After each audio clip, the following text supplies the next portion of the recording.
Olá a todos, sejam muito bem-vindos ao nosso terceiro Congresso Luso-Brasileiro de Psicoterapia Existencial, Psicanálise e Filosofia.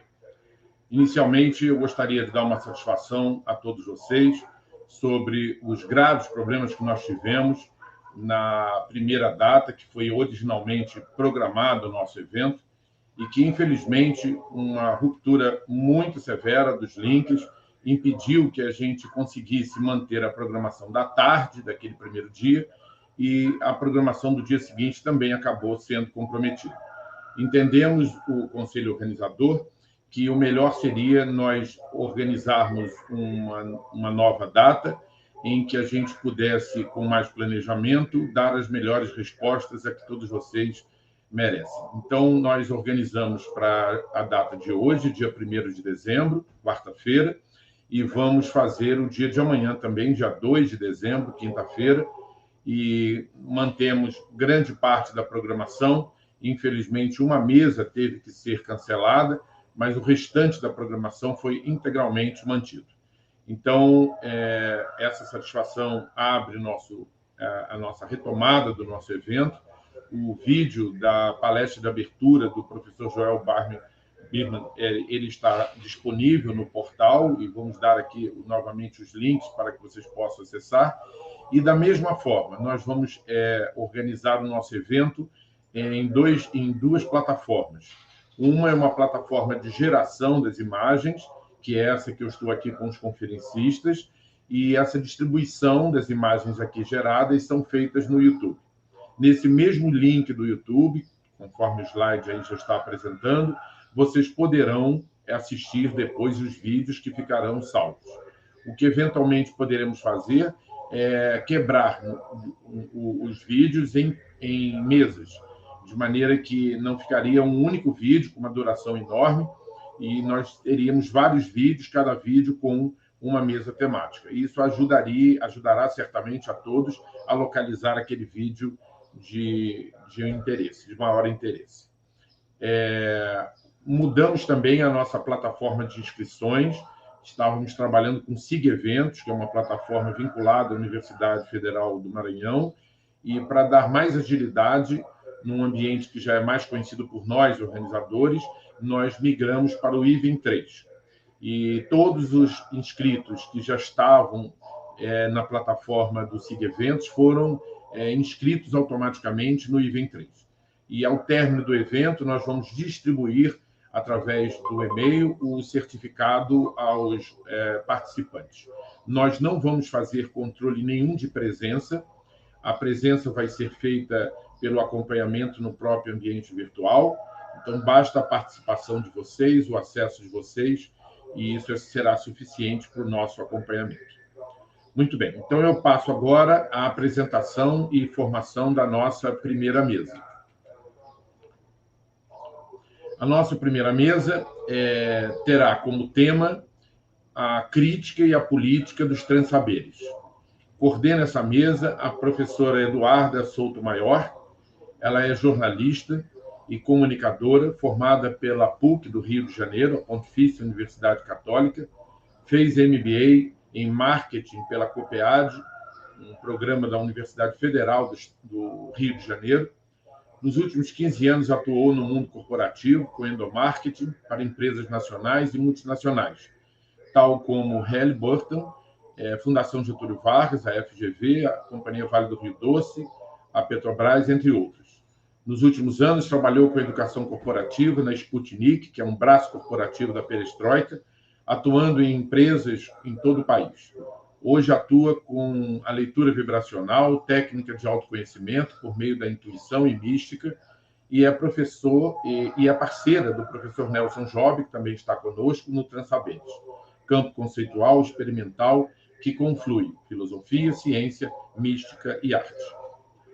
O primeiro conferencista é Nelson Job, graduado em Psicologia pela Pontifícia Universidade Católica do Rio de Janeiro, a PUC-Rio, doutor e pós-doutor em História das Ciências e das Técnicas e Epistemologia pela Universidade Federal do Rio de Janeiro, UFRJ, onde também é professor colaborador.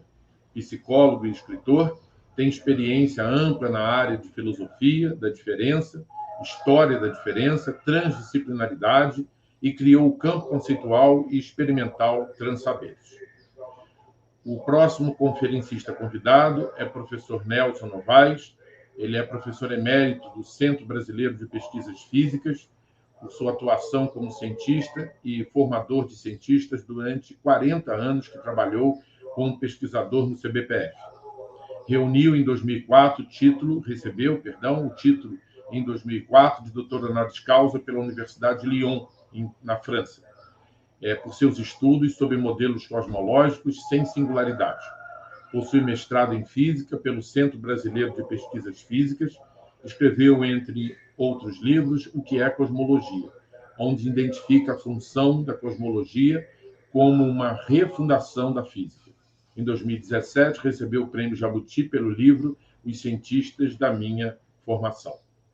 E o último conferencista que forma essa primeira mesa é o Terives Maciel, doutor em Teoria Psicanalítica pela Universidade Federal do Rio de Janeiro, UFRJ, e mestre em Filosofia pela Universidade do Estado do Rio de Janeiro, a UERJ, e graduado e bacharelado em Filosofia pela Universidade também do Estado do Rio de Janeiro, a UERJ. Atualmente é professor dos programas de mestrado e doutorado em Psicanálise, Saúde e Sociedade da Universidade Veiga de Almeida, no Rio de Janeiro, a UVA.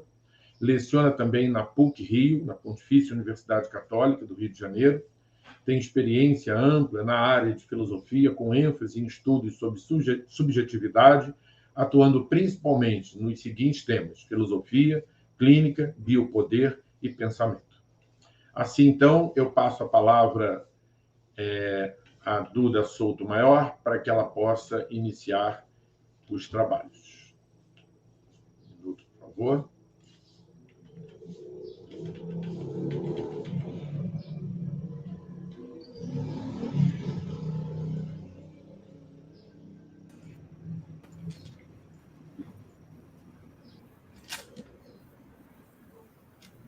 Olá. Vocês estão me ouvindo bem? Estamos. Maravilha. Boa tarde a todos. Sejam muito bem-vindos. Quero muito agradecer ao terceiro Congresso Luso Brasileiro de Psicoterapia Existencial, Psicanálise e Filosofia pelo convite. Quero agradecer ao Terives também, que foi quem me convocou para esse encontro cósmico aqui de hoje. E a gente, como o André falou, né, eu fui aluna do Nelson Job aqui na mesa durante muitos anos, e hoje fizemos uma parceria nesse projeto que foi criado por ele, idealizado por ele, que são os Transsaberes, e essa mesa de hoje, né, que vamos falar aqui sobre a crítica e a política nos Transsaberes, é uma grande honra para a gente estar aqui com esse time e esses temas tão relevantes e tão potentes para o nosso trabalho.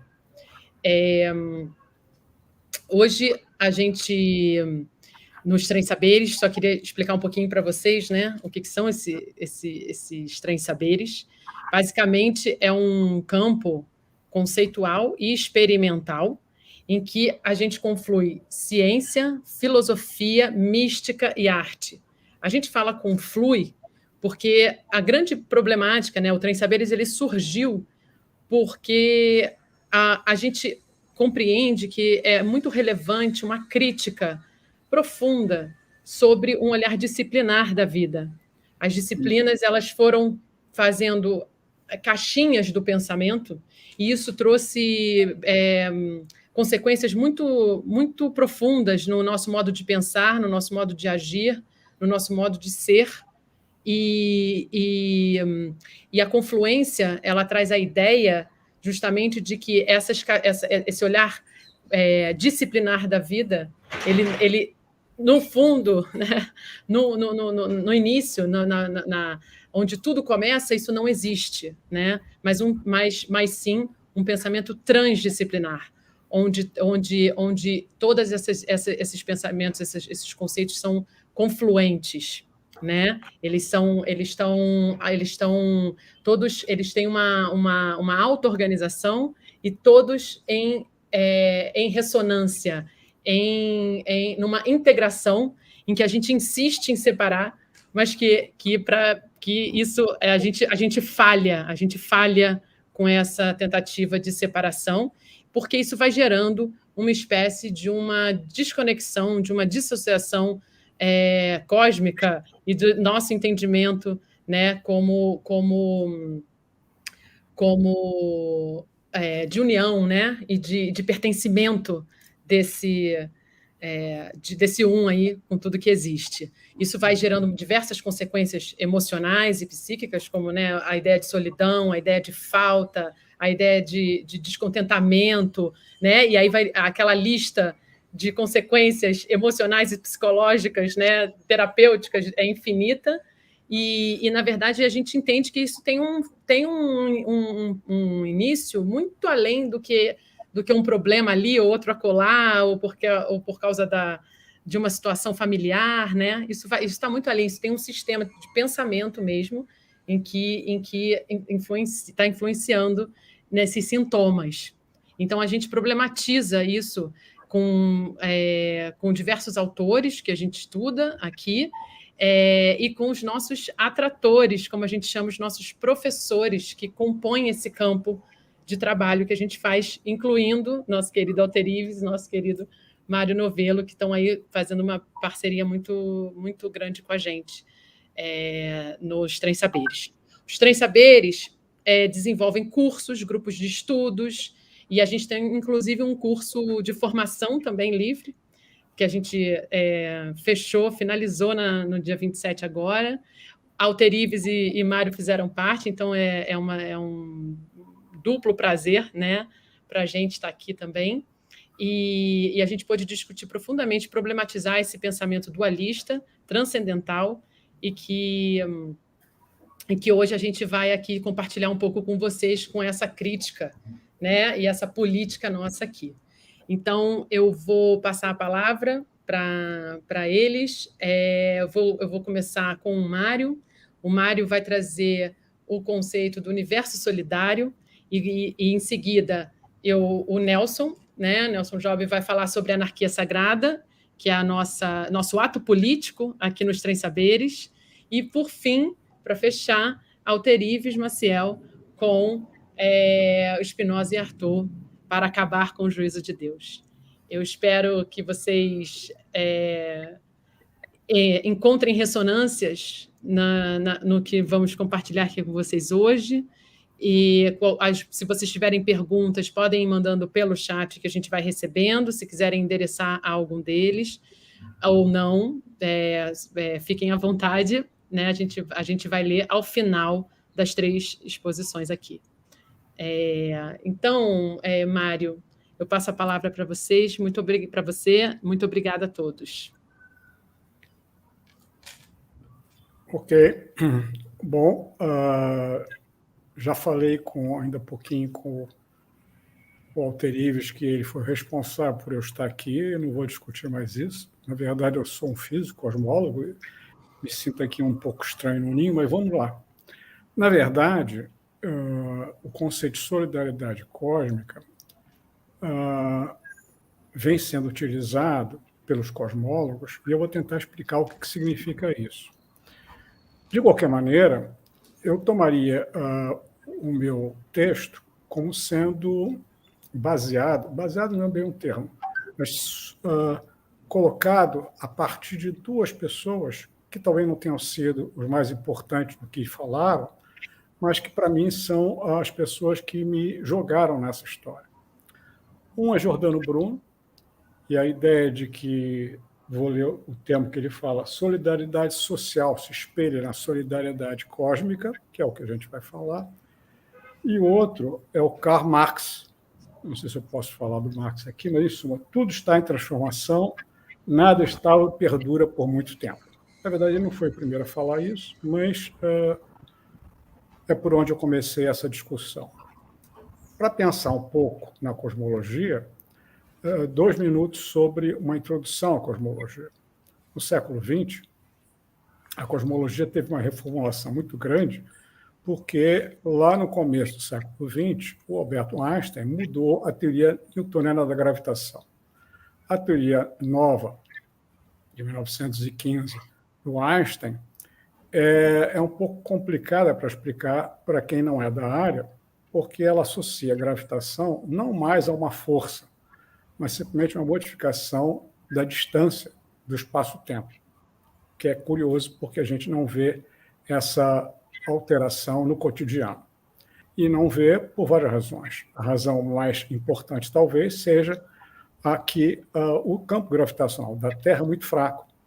Então, nós podemos continuar a utilizar, na nossa vizinhança, a teoria newtoniana. Mas quando a gente vai falar sobre situações onde esse campo é muito intenso, por exemplo, no interior de estrelas colapsadas ou no universo profundo, então, na verdade, é a teoria do Einstein que tem que ser utilizada.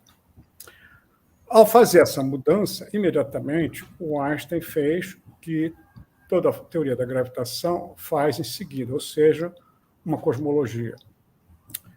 E a razão para isso é porque, em largas dimensões do espaço-tempo, é a gravitação que determina a estrutura do espaço-tempo. É a gravitação que domina, embora ela seja mais fraca das interações, são 4 interações que existem, 2 interações nucleares, interação fraca e forte, e 2 interações de longo alcance, eletromagnética e gravitacional. A interação eletromagnética ela tem sinal, então, no universo neutro, feito de átomos neutros, ela não tem a menor importância, a não ser localmente. Então, sobra a gravitação. Então, quando o Einstein fez o primeiro modelo cosmológico, que não havia observações de forma alguma naquela época de dimensões no espaço-tempo da ordem global, ele foi levado pela sua idiosincrasia e ele imaginou que o universo deveria ser estático. Mais do que isso, que não deveria ter interação entre as suas partes. Pois exatamente essa ausência de interação, essa ausência de relação entre local e global, essa ausência de solidariedade local-global, que faz com que esse modelo cosmológico tenha que ser abandonado de imediato. Por quê? Porque esse modelo é altamente instável. O que significa? Significa que qualquer perturbação local degenera esse universo no não ser, ele desaparece. Ou seja, não teria tempo suficiente para formar as estruturas que a gente conhece no nosso universo, estrelas, galáxias e, eventualmente, vida nesses planetas associados a essas estrelas. Ele foi abandonado de imediato. E, na verdade, o ponto concreto que aconteceu em seguida foi que o universo ganhou uma dimensão extra, imaginando que o espaço total desse universo teria que ser variável, ou seja, que o volume total variava com o tempo, mas aumentava com o tempo. Ou seja, que o universo era um processo em expansão. Isso foi demonstrado teoricamente, depois observacionalmente, nos anos 30, e hoje ninguém duvida dessa história. Só quero fazer um rápido comentário, as pessoas que já me conhecem já vão ficar cansadas de saber, mas talvez pessoas que não saibam dessa história, é importante saber, porque a gente é bombardeado ainda hoje, o tempo todo, pela ideia de que o universo teve um começo singular, chamado Big Bang. O Big Bang, na verdade, tem 2 conotações. Uma conotação entre os astrofísicos e cosmólogos, que significa que o universo foi muito condensado no passado. E uma outra conotação, essa ideológica, que significa que é o começo de tudo que existe. Isso é uma bobagem, por várias razões. Se quiserem, depois a gente pode entrar nessa discussão. De qualquer maneira, o ponto crucial que aconteceu aqui foi um casamento entre o microcosmos e o macrocosmos. O que quer dizer isso? O macrocosmo é controlado pela teoria da gravitação e o microcosmo é controlado pelo chamado teoria quântica. E a teoria quântica tem uma série de novidades estranhas para quem não é da área, tais como o fato de que existe uma situação chamada vazio, chamado vazio quântico, que, na verdade, é uma estrutura um pouco complexa demais. É um vazio cheio. Cheio de quê? De opostos. Matéria e antimatéria que se cancelam. Durante alguns anos, pensou-se que esse vazio não tinha a menor importância na cosmologia. Mas, nos últimos 30 ou 40 anos, percebeu-se que o fato desse vazio ser instável era fundamental para que existisse o universo. Ou seja, corroborando o que os antigos diziam, a natureza tem horror ao vazio. Ou seja, o vazio, esse vazio quântico, é instável. Ou seja, esse universo não tinha possibilidade de não existir. O vazio é instável. Consequentemente, aconteceu esse colapso. Colapso de quem? Do chamado espaço-tempo. E aqui a gente teria que entrar numa confusa, complexa, pelo menos, discussão entre a ontologia da matéria e a ontologia do espaço-tempo. Eu não tenho tempo para isso. De qualquer maneira, esse espaço-tempo vazio de tudo, vazio da própria curvatura desse espaço-tempo, ele é instável. Começa um colapso. Esse colapso continua até o momento em que outras situações que os físicos explicam acontecem e ele para de colapsar e começa um processo de expansão. Esse processo de expansão, curiosamente, termina no vazio quântico. Consequentemente, você pode imaginar que o começo dessa estrutura é igual ao final dessa estrutura. Daí a ideia de ciclos, ou seja, a ideia de que o universo pode ter ciclos. Nos dias de hoje, nós não temos nenhum argumento para defender que esses ciclos terminam em algum momento. Ou, na verdade, então, esse universo é eterno e os ciclos não são absolutamente idênticos. Por que não são absolutamente idênticos? Porque nós descobrimos também uma outra grande novidade depois dos anos 50 do século passado, que as leis da física variam com o espaço-tempo. Na verdade, não varia com o espaço-tempo, varia com a gravitação, mas isso, vamos simplificar. Varia com o espaço-tempo, varia com o tempo, digamos assim. E o modo pelo qual nós podemos aprender e mostrar que essa variação existe são vários. Por exemplo, a causalidade. Causalidade é um conceito que nós todos temos e que os físicos tornaram rigorosa lá no começo do século XX, e a definição entre passado e futuro foi dada de uma maneira bem precisa quando se descobriu que a velocidade da luz era a velocidade máxima permitida, ou seja, que não havia velocidade igual ou superior à da luz por uma matéria de qualquer forma. Isso significa que qualquer corpo material anda sempre no interior de um certo cône de luz, que é o caminho da luz no espaço-tempo. Como a gravitação atua sobre tudo, ela atua também sobre a luz, os fótons. Consequentemente, ela faz com que esse cône de luz possa se inclinar de uma tal maneira a gerar uma curva no espaço-tempo fechada de um observador, ou seja, aquela experiência que a gente chama de volta ao passado. Então, esse é o primeiro caso concreto, demonstrado lá em 1949 pelo matemático e filósofo Kurt Gödel, de que causalidade local não implica causalidade local, consequentemente, essa lei física causal ela varia com o tempo, com a gravitação, eu insisto. Um outro exemplo concreto é o fato de que no nosso universo não existe quantidade suficiente de antimatéria para ser percebível. Na verdade, a questão principal é por que, sendo então, na física terrestre, matéria e antimatéria completamente simétricas, por que no universo não é assim? Diga-se passagem, ainda bem, porque matéria e antimatéria se aniquilam. Então, se tivesse matéria e antimatéria, elas se aniquilariam e não haveria esse universo. Então, o Andrei Sakharov, lá na União Soviética, nos anos 50, fez a hipótese, que até hoje perdura como sendo a grande explicação desse processo, de que lá nas profundezas do universo, no momento de extrema condensação, essa lei física teria que ser alterada. Por quê? porque senão haveria uma igual quantidade de matéria e antimatéria. São exemplos que eu estou dando simples, que espero consiga mostrar que, na verdade, as leis físicas variam com o espaço-tempo. Elas variam, na verdade, com a gravitação. Significa, então, voltando à história do universo, de que esses ciclos do universo, espaço e tempo,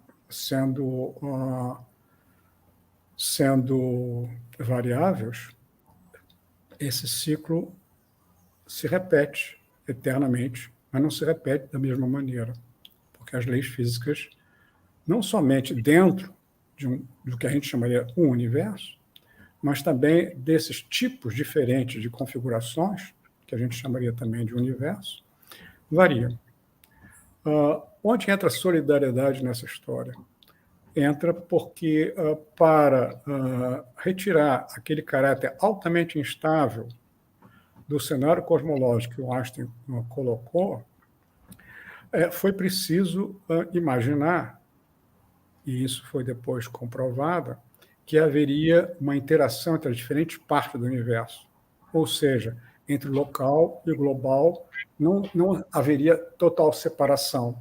E, na verdade, tanto local quanto global estariam relacionadas de uma tal maneira que faria com que esse universo solidariamente continuasse a existir por um tempo suficientemente longo para gerar estruturas como galáxias, estrelas, planetas, supostamente vida. Então, isso faz a gente voltar ao começo, que é argumentando, como o Giordano Bruno, que daí, dessa solidariedade cósmica, pode se espelhar uma ética, uma solidariedade social, e isso corrobora aquela frase inicial do Karl Marx, de que, na verdade, a ideia de que nós chegamos, que esse nosso universo é perfeito, e que ele, então, não teria como, para onde ir, que, aliás, na verdade, foi a idiosincrasia que levou o Einstein e outras pessoas a imaginar, nada mais é do que uma ingenuidade. Acho que seria bom parar por aqui, acho que falei muita coisa, e se tiver perguntas mais adiante, a gente pode voltar. Ainda tenho 2 minutos. Oi, Mário. Na verdade, você ainda pode utilizar mais uns 15, se você quiser, 15? tá? Maravilha. Sim, se você quiser. Aqui está 14h29. Tá. Ah, não, tudo bem. É porque é meia hora para cada um. Pode seguir, pode seguir. Eu estou controlando o tempo aqui. Pode seguir. Maravilha. Então você me avisa quando faltar algum. Nossa, sua felicidade me comoveu com mais 15 minutos. Por favor, siga. É porque eu sei que esse tema, nesse congresso, como parece que sou eu uma das poucas pessoas que está falando sobre alguma coisa que não é exatamente a coisa típica desse congresso, eu deveria falar o mais superficial possível. Mas já que eu tenho algum tempo, posso entrar um pouquinho mais nas questões. A questão que mais me interessa é essa ideia da instabilidade do vazio. Porque, veja, matéria e antimatéria foi uma ideia genial que o Dirac, que é um físico extremamente importante lá do começo dos anos 20, teve, e foi comprovada logo em seguida, e ela constitui um maior problema para gerar um cenário cosmológico. Por quê? Exatamente pela solução, pela questão que o Sakharov colocou, ou seja, aonde está a antimatéria? Por que não existe antimatéria no nosso universo? Foi preciso, então, imaginar processos complexos. O Sakharov foi o primeiro que organizou essa estrutura, no qual a gravitação, que curva o espaço-tempo, ela é a responsável. Já que eu tenho algum tempo, eu vou pegar uma folha de papel e dizer o seguinte: olha, suponha que essa folha de papel, espero que vocês estejam vendo, seja o que eu chamaria de espaço-tempo. É bidimensional, porque aqui não tem nenhuma folha quadridimensional. Mas, em suma, eu vou colocar essa caneta em cima do espaço-tempo. E não dá para ver para vocês, mas eu vou mexer nessa folha. A caneta se mexe automaticamente. Ou seja, eu não estou fazendo nenhuma força, nenhuma ação na caneta. Eu estou fazendo uma ação na folha de papel. é exatamente isso que é a ideia genial do Einstein, de que a força gravitacional não é uma força no sentido convencional. Ela, na verdade, determina a estrutura do espaço-tempo. Na verdade, o que quer dizer determina a estrutura? Determina a noção de distância, o que a gente chama de distância espaço-temporal. E ao mexer na folha de papel, ou seja, curvando o espaço-tempo, eu tenho uma ação sobre a matéria. Então, a força gravitacional deixa de ser uma força como as outras todas. E é por isso que a gravitação adquiriu, ao longo do século XX, e hoje em dia, um papel crucial na descrição do universo, porque ela se separa totalmente das demais interações. Eu já falei que são 4 as forças que existem no universo. 2 delas são de curto alcance. A força nuclear, fraca, que é responsável pela desintegração da matéria, e a força nuclear forte, que é responsável pela estabilidade da matéria. As forças de longo alcance são eletromagnéticas e gravitacionais. As forças eletromagnéticas, nós todos conhecemos, elas são positivas e negativas. Então, o universo não tem nenhuma afluência global, digamos assim, a não ser local, sobre a força eletromagnética, sobre a gravitação. Então, o que faz com que o universo se mantenha? O que faz com que o universo se mantenha é a interação solidária entre as suas partes. Antigamente, e ainda hoje em dia, algumas pessoas acreditam que para montar um cosmos, você precisa começar dos tijolos iniciais, as partículas elementares, que antigamente todos vocês conheciam como próton, elétron e nêutron. Hoje em dia tem dezenas dessas partículas elementares. De qualquer maneira, pensava-se que, juntando essas partículas, a gente ia fazer um universo. Juntando essas partículas, você tem um monte de partículas. Há uma outra posição radicalmente oposta, argumentando que, na verdade, é o global, é a topologia do espaço-tempo que determina tudo que acontece lá dentro. Essa outra visão é exatamente o oposto radical dessa primeira, ou seja, que, na verdade, não há uma certa independência local sobre o cosmos. Foi um matemático francês, Lautmann, Albert Lautmann, que, na verdade, determinou uma entrada crucial na discussão desse problema. E ele argumentava que somente um casamento solidário entre o local e o global permitiria ao universo uma existência suficientemente longa para a formação dessas estruturas que a gente vê hoje e até mesmo da nossa possível existência. Então, na verdade, se descobriu nesse momento, com Lautmann, e mais adiante com outras pessoas, que o universo solidário é exatamente um casamento, de uma certa maneira, bem solidário entre o global e as suas propriedades, que são independentes da situação global, e as propriedades globais, na topologia, que também são independentes, mas essas duas situações têm que convergir, têm que ser solidárias. Por quê? Porque os físicos mostraram, na verdade, os cosmólogos mostraram, que se não são solidárias, eles se destroem, assim como o exemplo do universo do Einstein, que, na verdade, tem um tempo de duração muito pequeno, porque exatamente não há uma solidariedade entre as suas partes. E, de novo, eu gostaria de terminar citando o Giordano Bruno, embora não tenha sido ele quem começou essa história, nem tenha sido, talvez, o mais importante ator disso, mas eu gosto muito da frase que ele diz que, na verdade, a solidariedade cósmica deve apontar para a solidariedade social, contrariamente ao que, por exemplo, você via nas utopias que dominavam o século XV e XVI. Ainda tem algum tempo? Sim, temos. Pode seguir. Eu te aviso quando estiver faltando 5 minutos. Está ótimo. Talvez eu devesse voltar a insistir naquela história de que o universo não poderia não existir. Essa é uma frase desagradável, talvez, mas, obviamente, dentro do ponto de vista de um físico. um cosmólogo. O que ele está dizendo? Ele está dizendo o seguinte: o vazio, esse vazio deve ser entendido como vazio de matéria, de energia, de espaço-tempo. Vazio de espaço-tempo quer dizer um vazio totalmente, um espaço totalmente plano, sem rugosidade, sem nada. Esse vazio plano, sem rugosidade, sem nada, sem matéria, ele é altamente instável. E essa instabilidade vem exatamente do fato de que existe matéria e antimatéria. Se não houvesse matéria e antimatéria, não haveria essa situação. Essa situação decorre exatamente do fato de que esse vazio pode gerar matéria e antimatéria. E essa geração de matéria e antimatéria, ela poderia simplesmente não gerar um universo se não houvesse a gravitação. O responsável, então, pela instabilidade do vácuo e pela continuação dessa instabilidade na geração de um cosmos, digamos assim, é precisamente a gravitação.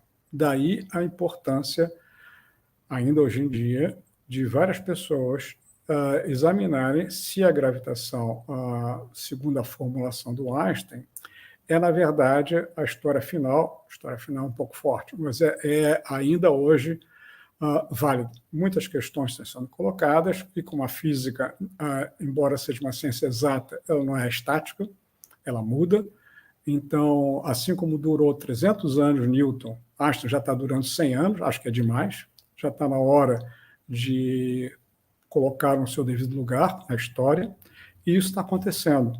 Muitas pessoas estão já produzindo cenários de gravitação que geram novos cenários cosmológicos, por razões óbvias, que a gente já discutiu, e isso deu uma visão totalmente nova, que certamente, se daqui a 5 ou 6 anos vocês me chamarem de novo, e se eu estiver por aqui, eu gostaria de conversar sobre isso. Acho que agora eu posso dar a minha palavra para as outras pessoas, senão eu vou ficar repetindo. Perfeito. Muito obrigada, professor Mário. Muito obrigada mesmo. Então, para a gente... a sua presença, né, demonstra na prática o que é essa transdisciplinariedade aqui que a gente tanto faz esse levante aqui nos Três Saberes, né? E para isso eu vou chamar o Nelson, que vai trazer o tema da anarquia. Pois não, pode falar. Mas olha só, deixa eu só dizer bem claro que provavelmente, se vocês escolhessem outro físico, a situação seria totalmente diferente. Ou seja, eu represento Mário Novello, que representa uma certa área da física, porque a física, assim como qualquer... O autorista tem toda a razão, assim como qualquer situação humana, é política. Na verdade, nós, então, as pessoas de fora acreditam que a ciência é exata e não há discussão. Não é verdade. Representa os Três Saberes também, com certeza. E para trazer essa solidariedade cósmica para uma solidariedade social, eu chamo o Nelson agora, meu parceiro, amigo, professor, para falar sobre anarquia sagrada. E vocês aqui vão conseguir tangibilizar essa transdisciplinariedade, né? Através desse pensamento da auto-organização de uma liberdade cósmica. Nelson, é com você.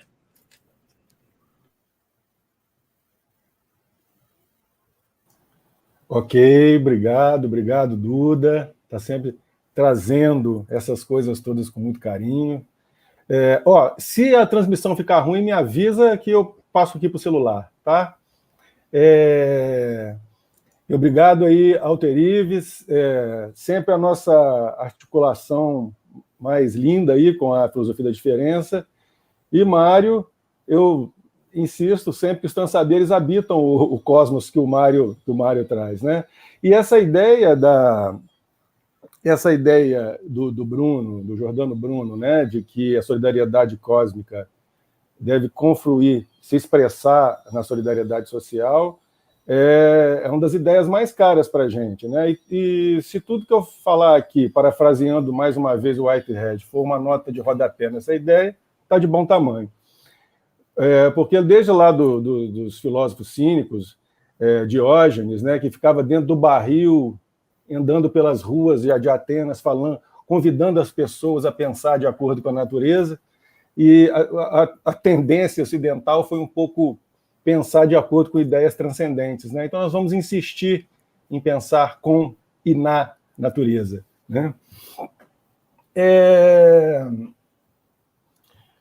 Esse congresso era para ter acontecido, essa mesa era para ter acontecido há cerca de 2 semanas atrás, e houve uma movimentação, talvez por robôs, não sei, porque geralmente o YouTube, quando tira algo do ar, ele dá um aviso antes. Quando ele não deu um aviso antes, é porque deve ter muita reclamação, provavelmente por robôs. Se o YouTube tira algo do ar, um congresso acadêmico do ar, né, sem aviso prévio, o que a gente tem que entender aqui agora é que a censura voltou. A censura voltou, ela voltou com toda a força, né? A gente fica dependendo desses canais que são privados, né, e eles têm uma atividade própria. Então, é bom a gente entender que o jogo mudou, e a gente tem que estar ciente disso. Eu vou falar de anarquia sagrada, que é um conceito que a gente desenvolveu como uma expressão política dos transsaberes, mas eu vou, na verdade, primeiro tecer o campo problemático para depois trazer a anarquia sagrada como desdobramento. E a minha primeira... eu começo com uma provocação que eu acho que foi o maior conceito produzido nos últimos tempos. Não era um filósofo, não tinha o desejo, a priori, de ser conceito, mas, para mim, virou um conceito muito poderoso. O roteirista inglês Charlie Brooker, ele é criador da série Black Mirror. Para quem não conhece Black Mirror, a maioria de vocês imagino que conheça, é uma série que colocava distopias baseadas na tecnologia. Black Mirror, espelho negro, o espelho quebrado do celular, né? O Charlie Brooker disse: eu não vou fazer mais Black Mirror esse ano, porque o mundo se tornou algo pior que a série. Essa provocação do Charlie Brooker é importante para a gente entender um pouco o que está acontecendo, né? O mundo pandêmico superou Black Mirror, né? Então, para colocar o problema, eu vou trazer uma ideia que vem surgindo nos últimos anos, que é o conceito de guerra híbrida. Guerra híbrida, ela apareceu a primeira vez como um conceito de militares norte-americanos analisando problemas, segundo eles, oriundos ali da China, Rússia, etc. Depois, um jornalista americano, mas que trabalha no Asian Times, ele lançou um livro nos últimos 5, 7 anos, o Guerras Híbridas, o nome dele é Andrew Korybiuk, que deu as ideias que a gente consegue habitar com mais frequência, né, com mais ressonância. E lembrando que o jornalista Pepe Escobar analisa isso muito bem no campo mundial, geopolítico mundial, e o antropólogo Piero Leiner e o jornalista Wilson Ferreira, também, nosso parceiro, ele trabalha muito bem esses temas no cotidiano brasileiro. A ideia básica da guerra híbrida não é tão nova assim. Vai beber lá atrás no Sun Tzu, né? E a ideia básica é o bom e velho dividir para conquistar. Vai se beber um pouco, Piero Leiner bebe um pouco na ideia lá do Gregory Bateson, que é um antropólogo que, na década de 20 e 30, escreveu um livro sobre os Naven, que é os indígenas que ele trabalhava, né? E ele desenvolveu o conceito da cismogênese, ou seja, a tendência da sociedade se separar em duas, e essas duas metades ajudarem a sociedade a se autodefinir por oposição. E a ideia por exemplo, a coisa da Segunda Guerra, a ideia de judeu e povo ariano, é uma espécie de cismogênese na Alemanha da Segunda Guerra, e aqui nas eleições recentes do Brasil, a ideia do comunista versus cidadão do bem. Ou seja, criam noções imprecisas, mas ao mesmo tempo populares, de meme, que pegam e vão dividindo a sociedade em duas para você. E a sociedade dividida, com raiva e com medo, é mais fácil de se dominar, né? Quando eu estou aqui tentando entender quem é que faz isso, quem é que faz isso? Quem é que faz a guerra híbrida? Quem é que tem essas intenções? Quem é o poder mundial? Isso é algo difícil de definir com precisão, né? Até porque a ideia é que seja uma coisa meio escondida, nebulosa, mas a gente pode alocar isso de algumas formas, né? Por exemplo,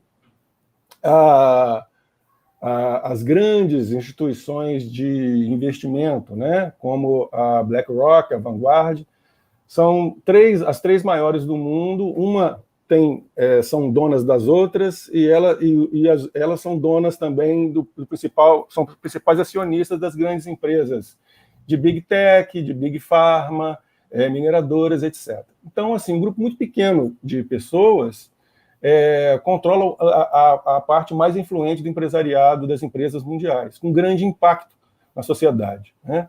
E com grande concentração de renda cada vez mais crescente. Com a pandemia, essa concentração de renda ficou mais acentuada ainda, né? As piores previsões do Piketty foram aceleradas, né? Uma das estratégias é alocar diplomatas nos países onde se quer fazer guerra híbrida, né? Colocar muitos robôs nas redes sociais, e o foco desses robôs é procurar grupos nas redes sociais que estão com raiva e medo. Raiva e medo são as principais forças capazes de modular a atenção das pessoas. Então, esses robozinhos, eles vão estimular uma crítica ao governo e vão estimular uma apologia a algum candidato que seja mais afim de, por exemplo, o governo dos Estados Unidos, alguma coisa por aí.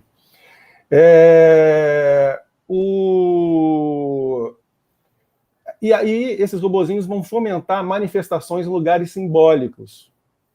E esses lugares simbólicos de diversos países vão aparecer nas manchetes dos jornais, em fotos nas redes sociais, vão causar grande impacto nas pessoas, né? O passo seguinte é a retirada desse governo, novas eleições e jogar toda a energia dessa rede, desses robôs, no candidato afim do sistema, né? A gente viu isso acontecendo nas primaveras árabes, na Síria e nas eleições passadas no Brasil, provavelmente. Vamos ver nas eleições do ano que vem também. É bom saber também, não ser tão ingênuo assim, nessa oposição, por exemplo, China e Estados Unidos, né? Porque tem trâmites ali também, né? A China, para fazer a ascensão dela, ela pegou capital dos Estados Unidos e grande parte dos órgãos fomentadores da nova Rota da Seda são empresários de grandes grupos norte-americanos, né? Quando a Evergrande agora faliu, a BlackRock, por exemplo, foi conversar com a China para não perder tanto dinheiro assim. Então, o telecat, a briga de cachorro grande, existe num nível, mas não existe em outro nível, né? Então é bom também a gente ter um olhar bem crítico em relação a isso. A banca nunca perde. Uma forma, por exemplo, também de controlar os políticos é através do que o pessoal lá do canal Duplo Expresso cravou no imaginário o termo dossiêcracia, ou seja, político bom é político que tem um dossiê contra. E se você tem um dossiê contra, você vai conseguir manipular aquele político de forma que ele obedeça o sistema. Então, geralmente, o sistema permite que cresça, seja de direita ou de esquerda, ou do meio ou de baixo, políticos que têm um dossiê controlável por trás, né? E dossiê bom é dossiê guardado. Essa ideia do dossiê que pega todo o espectro político é chamado de domínio de espectro total no conceito de guerra híbrida. Domínio de espectro total significa você dominar todo o espectro de discurso. Para isso, é importante que o sistema tenha para si que o sistema tenha para si a controle de mídia de vários tipos de ideologia. Por exemplo, se você for verificar quem são os donos do Intercept, por exemplo, que é um jornal já com uma aura progressista, vai ver que é o Amidir, que é um bilionário que tem empresas, inclusive, de extrema-direita, mídia de extrema-direita e mídia de direita também, que ele é também dono, né? O El País também tem donos bilionários e por aí vai. Alguns sites de esquerda também, né? Aqui no Brasil tem um perfil parecido com esse. Depois vocês pesquisem lá. Os mais alternativos, não, né? Esse tipo de controle do domínio de espectro total, dominar os discursos majoritários progressistas e conservadores, prepara, por exemplo, a oposição para uma ação inócua ou, sobretudo, reativa.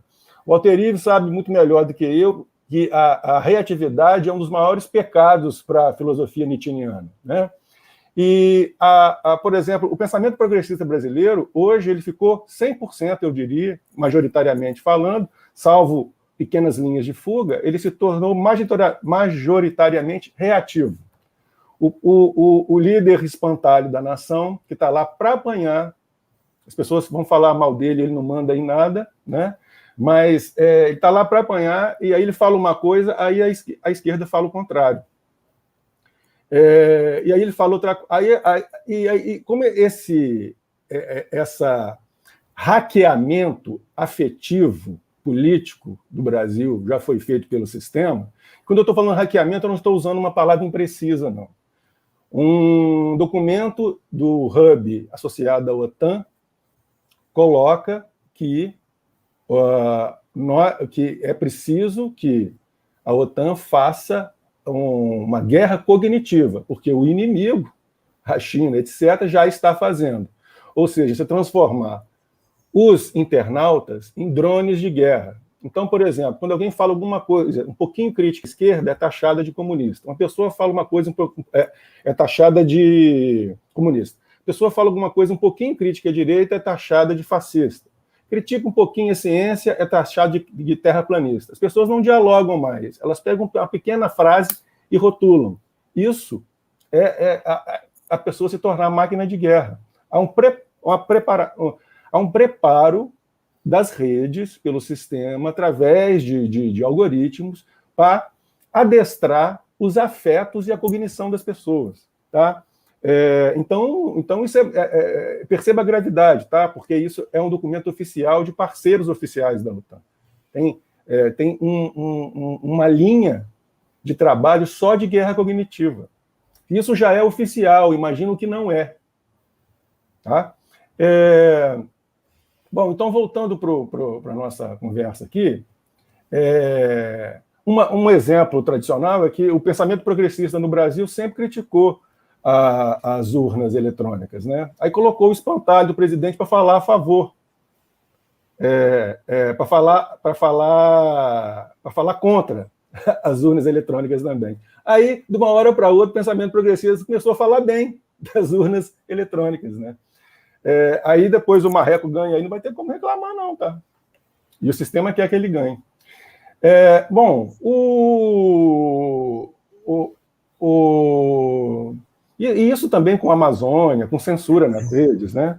Por exemplo, quando o Trump foi censurado pelo Twitter, muita gente aplaudiu, mas também é uma pegadinha, porque se o sistema pode censurar um presidente, imagina o que ele faz com você. Foi o que eles fizeram com a gente há 2 semanas atrás. Né? Então, assim, a censura de qualquer um tem que ser pensada, tem que pensar até em prol de uma democracia mesmo. Né? Então, cuidado com o hackeamento que o sistema está fazendo nos seus afetos. Né? Eles elegem um espantalho, mas depois o que eles estão fazendo com o espantalho vai ser ruim para você também. Você vai ter menos condição de reagir.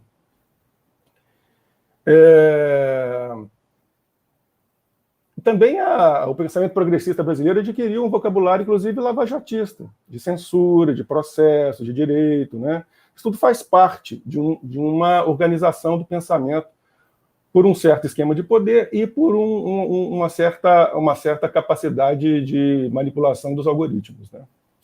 Acho que a maioria aqui já teve a impressão que o algoritmo está lendo a sua mente. Você pensa no produto, aparece propaganda do produto na sua rede social. Não precisa nem falar, não. É só pensar que o algoritmo já está conhecendo você melhor do que você mesmo. Então, lembrando então, que o sistema está querendo dividir para conquistar. Então, então, o nosso trabalho de resistência é um trabalho em grande parte, de escanear a alteridade, escanear o tiozinho do churrasco e ver qual é a ternura possível que possa entrar em ressonância com ele, como resistência ao sistema. O amor à vida, de certa forma, é a maior resistência hoje em dia. Bom, e aí eu chegaria, então, para falar um pouquinho da anarquia sagrada como uma potência de resistência a isso, né? Talvez resistência não seja o termo mais preciso. O termo mais preciso seria uma espécie de insurreição vibracional, tá? Mas o Walter Ives vai falar mais do Spinoza daqui a pouco, então eu vou pular essa parte. Já falei um pouquinho de filosofar sendo a natureza. E o Spinoza postula um Deus natura naturante, né? Recuperando algumas ideias pagãs, mas indo muito além disso aí, né? Aliás, paganismo é um rótulo generalista de coisas anteriores ao cristianismo, muito interessantes, né? Mas se o Spinoza está pensando um Deus, uma natureza imanente, sem dualismo, sem uma transcendência, sem divisão em dois, né? Isso já dá um estatuto de sagrado para essa natureza, auto-organizada. Ainda que auto-organizado seja um termo mais contemporâneo, que é um termo que o Spinoza não usava. Mas o Gregory Bateson, na fase final da sua vida, esse antropólogo que eu citei lá em cima sobre a cismogênese, ele, na fase final da vida, ele estava absolutamente preocupado com a questão do sagrado. E ele começou a pensar o sagrado como a mente, não a mente individual, mas a mente relacional da natureza, e ele coloca essa auto-organização como a mente e como o sagrado.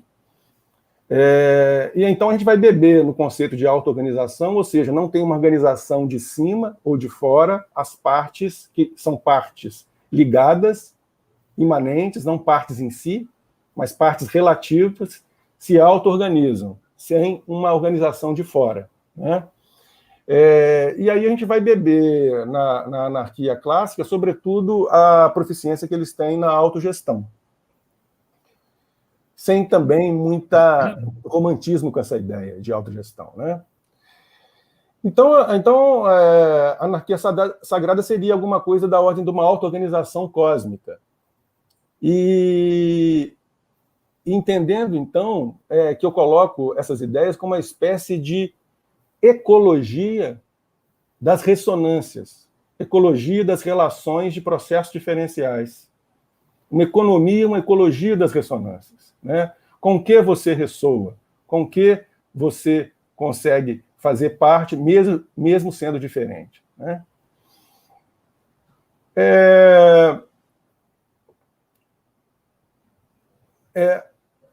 Então a gente vai preferir, então, trabalhar, ao invés de noção, por exemplo, de força, trabalhar com noções, por exemplo, como vibração. Pegando algumas ideias lá do Simondon, algumas ideias da física, da mecânica ondulatória. E aí eu não vou pensar nem mais em indivíduo, nem mais em objeto.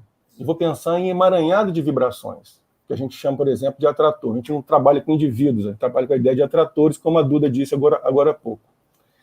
Então, o que seria ético para a gente, olha só, o que seria ético para a gente é uma capacidade cada vez maior de modulação, de alterar as vibrações. Não é uma apologia aqui da vibração mais sutil, não é uma apologia das vibrações mais densas, é uma apologia à capacidade de modular. Isso está completamente conectado com a ideia da ética do Spinoza, só que transduzindo por uma estética vibracional, né? Agora, entendendo o seguinte, o grande problema ético o que o poder faz o tempo todo é restringir a capacidade de modulação, sem a gente perceber. E aí tem uma longa história que eu não vou falar aqui, né? Mas essa restrição ela é feita de várias maneiras. Restringir modulações, o poder restringindo modulações, ele ocorre de várias maneiras. Por exemplo, através do pensamento. Então, a gente tem toda uma vitória de um pensamento dualista ao longo da história do Ocidente. Isso é político. Essa vitória não é à toa, né? Então, um mundo platônico dividido em simulacro e mundo das ideias.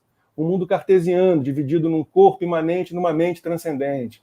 Um mundo kantiano dividido em a coisa em si que eu nunca tenho acesso ou só tenho acesso através do filtro de imperativos categóricos. Né? Estou usando termos técnicos aqui para dizer que esses autores são grandes divisores, separatistas, e que vão criar uma ideia cada vez mais do desamparo cósmico, de que esse indivíduo, que para nós não existe, é um atrator de vibrações, está desconectado com o cosmos. Isso gera desamparo, gera uma ilusão de desamparo e gera uma ilusão de solidão. Eu gosto de brincar sempre que solidão é um sólido muito grande.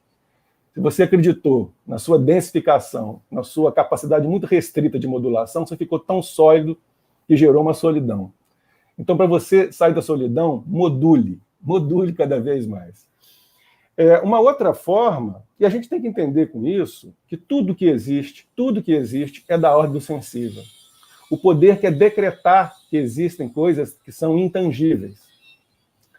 A questão é que, de forma, através da modulação, tudo é da ordem do sensível. O pensamento, o espírito, tudo é da ordem do sensível.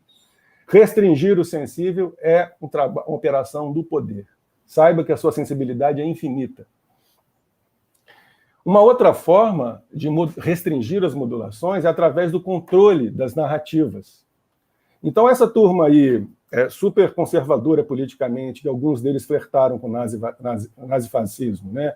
O Jung, Mircea Eliade, Joseph Campbell, que têm obras relevantes em alguns aspectos, mas criaram a ideia do monomito, ou do mito do herói, mas a ideia de que o mito do herói tem por trás dele um monomito. Uma mesma história básica, que tem um núcleo muito simples, né? Ou seja, um nascimento complicado, um mentor, umas armas mágicas ou talentos especiais, uma morte simbólica ou real, um dá para trás, que é a Ibris, tem medo da jornada, avança na jornada, encontra o Nêmesis, derrota o Nêmesis, casa com uma princesinha e tem uma ascensão divina. A gente encontra isso na história de Cristo, nos mitos gregos, no Homem-Aranha, no Darth Vader, em quem você quiser. E agora a Disney está fazendo uma roupagem disso um pouquinho mais feminista, mas mantendo essa ideia básica. A Disney hoje é dona de praticamente dos 20 filmes mais vistos do ano no mundo inteiro, né? Repetindo exaustivamente esse monomito. Também em best-sellers, em videogames e em história em quadrinhos. Ou seja, o cidadão médio ele tem a impressão que só existe essa narrativa possível. Habitar novas narrativas, como em Kafka, em Borges, em Ítalo Calvino, em Paul Auster, aqui no caso do Brasil, na Clarice Lispector, no Lourenço Mutarelli, é fundamental para a gente entender que existem outras narrativas não lineares que não obedecem essa lógica do herói, né? Uma outra forma é através do biopoder, ou seja, em português claro, te deixar doente. Promover como naturalidade uma alimentação baseada em farinha branca, açúcar, etc., com muita medicação, né, medicação para tudo. Pra vocês terem uma ideia, hoje, a atual geração dos Estados Unidos, ela foi a primeira geração que diminuiu a sua taxa de longevidade. Os americanos estão morrendo mais rápido. Uma alimentação inadequada e muito, muito remédio. É a nação que mais investe em remédio no mundo, né? Então, com pessoas doentes, elas têm menos força para resistir, para ir além, né? Nelson, dá licença, mais 5 minutinhos, tá? Ótimo, obrigado. Isso tudo isso aí gera também um império da indústria farmacêutica, que vem lá do nazismo, né? Lembrando que as grandes fábricas químicas, de remédios estavam do lado dos campos de concentração. Você ia a pé, você experimentava no judeu e fazia o experimento químico do lado, né? Dava para ir a pé. Essa ideia já é do século XIX, né? O Pasteur disse: o território não é nada, o germe é tudo. Vamos, então, destruir os germes. Claude Bernard dizia: o germe não é nada, o território é tudo. Vamos cuidar do território, do corpo. E uma medicina que foi evoluindo, uma medicina heróica, dessa narrativa única, intervencionista. Então, um povo doente é um povo que resiste menos.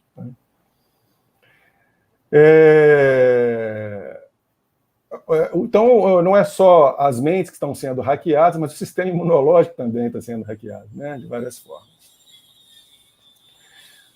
Para a gente sair disso, é importantíssimo a gente trabalhar a autonomia do psiquismo, né? Trabalhar a qualidade da permeabilidade do psiquismo, que é imanente ao corpo. Ou seja, a gente precisa ganhar proficiência em saber o que é uma mente do atrator, ou seja, individual, entre aspas, e uma mente vazada para o campo, né? E aí, por exemplo, a meditação, o mergulho profundo nessas filosofias imanentes vão dar um substrato para a gente poder apreender melhor essa plasticidade no nosso psiquismo, né, imanente ao corpo. E aí, para nós, vai ser muito importante o estudo de articular essa filosofia da diferença, por exemplo, com práticas orientais. François Julian, por exemplo, é um cara que morou na China, aprendeu mandarim e falou: você quer entender o pensamento chinês, taoísta? Vai atrás dos estoicos. Os estoicos são esses caras que pensaram o devir do Heráclito e foram sendo desdobrados ali por Spinoza, Bergson, Deleuze, a turma que o Walter Ives vai falar daqui a pouco, né? Esse trabalho de auto-inquirição, quem tem uma proficiência muito grande é a turma do Advaita Vedanta, que é uma interpretação não dual dos hindus, dos Vedas indianos, né? Tem uma ressonância muito grande com o pensamento do Spinoza, né? A prática de você usar todos os fenômenos ácidos para apontar direto para essa consciência, com C maiúsculo, para essa imanência, se você quiser usar o termo ocidental. Em linhas gerais, então, é isso que eu queria trazer, dizendo que não basta você ser intelectual. O intelectual, ele também serve de galvanização para ideias do poder, entrando nessa cismogênese, né? Então, é importante você trabalhar com esses conceitos de forma visceral. É por isso que a gente sempre fala que os transsaberes é o transdisciplinar na vida. Não basta você ficar repetindo uma ideia, ser transdisciplinar no discurso e ser disciplinar na prática.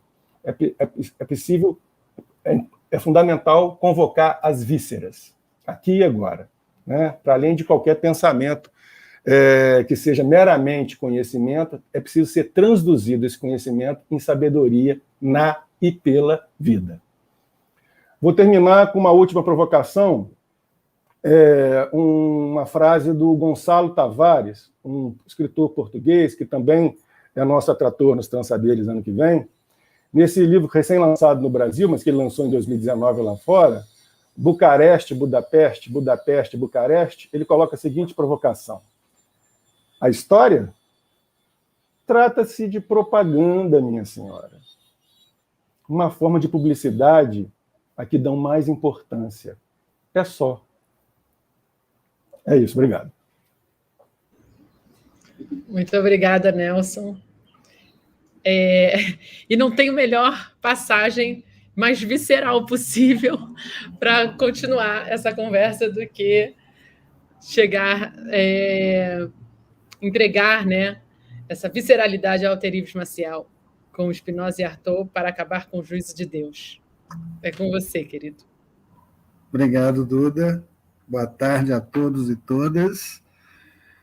Para acabar com o julgamento de Deus é, na verdade, um título de um programa radiofônico de Artaud, que foi emitido em 28 de novembro de 1947, onde Artaud declara, à maneira dele, uma guerra contra a doutrina do julgamento, que, segundo ele, é uma doutrina milenar. Arthur era visto pelos psiquiatras da época como um esquizofrênico, tá? E o que ele estava, na realidade, decretando nesse programa radiofônico era um cântico ao desejo, dizendo a gente que não é possível desejar sem construir um corpo para esse desejo, que ele chamou a maneira dele de corpo sem órgãos.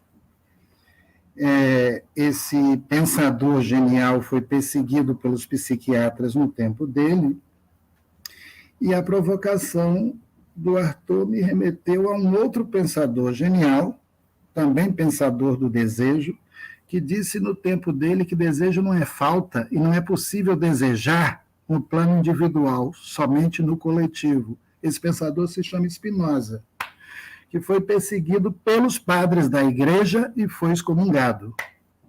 Por aí vocês tiram com quem eu estou me alinhando, né? Eu estou com um esquizo e um excomungado, trazendo os dois na minha fala, para fazer uma denúncia, né, inscrita na frase, para acabar com a dívida infinita. O fato é que a dívida infinita é um sistema de pensamento milenar, que começa com o platonismo na filosofia, ganha reforço no cristianismo, que é, na realidade, uma repetição do platonismo, e reaparece disfarçado de uma pseudo-imanência no capitalismo, porque o capitalismo é um regime de dívida infinita também. O platonismo instaurou a dívida infinita ao criar a ficção de um mundo verdade para colocar o desejo no estado de maldição. O que ele disse, basicamente? Que o ser humano vive na Terra decaído porque é um ser desejante, o desejo é a parte inferior do ser humano, que Platão chamava de cavalo negro, e que o ser humano deve cuidar desse cavalo negro e praticar um certo ascetismo para alcançar uma verdade celeste, situada por Platão na transcendência. O que ele fez? Inventou um mundo verdade como um mundo transcendente para instaurar na Terra uma dívida infinita na cabeça dos seres humanos. E disse para os seres humanos que, se eles quiserem alcançar esse mundo verdade, é necessário que na Terra eles pratiquem uma renúncia. E o elemento que deve ser renunciado na alma humana é o desejo, visto por Platão como um cavalo negro excessivo. Aí começou a maldição. As pessoas que seguiram Platão começaram a achar que o mal estava no desejo, começaram a praticar uma espécie de ascetismo em relação a esse cavalo negro e começaram a render homenagem à razão e a uma certa idealização da razão proposta por Platão no mundo transcendente como o mundo das ideias.